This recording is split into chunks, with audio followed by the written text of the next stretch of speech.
Oui, j'ai fait quelque chose de très grave. J'ai tué mes enfants.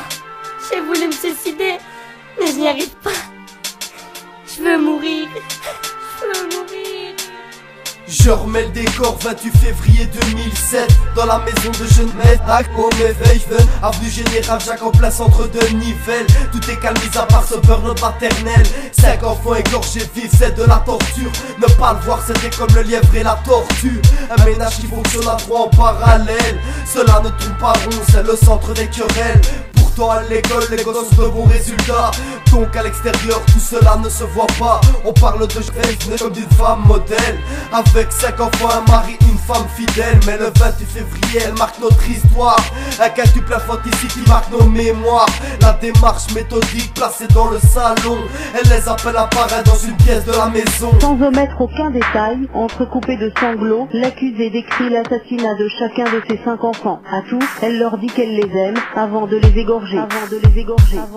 Elle leur dit je t'aime avant de les assassiner. Tronche leur gorge, ne plus les entendre respirer. Ce Nimsaï s'est défendu dans la maison. Ce sont des actes horribles avec préméditation. Après les avoir tués, elle les place dans leur lit. Ensuite elle tentera de mettre fin à sa vie.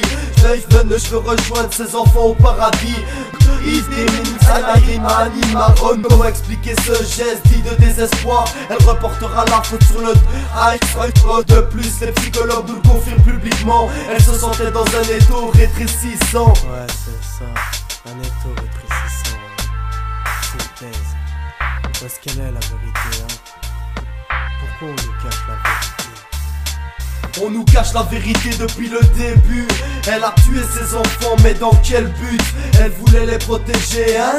Mais de quoi? Du docteur, son mari? Allez, dis-nous tout ça. Psychologue, avocat, parle de déséquilibre. Tout ça c'est des conneries, elle est équilibrée. Dans sa tête et son esprit, tout est calculé. Elle s'en fout de sa peine, elle a pris perpétuité. Ce qu'elle voulait, c'était l'hôpital psychiatrique. Ceci en Amérique, c'est la chaise électrique.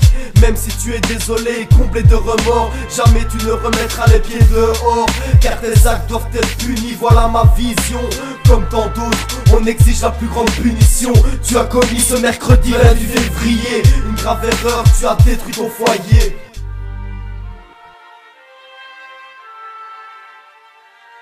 C'est à Agadir qu'on inhumera les enfants, transportés depuis la Belgique dans des cercueils blancs.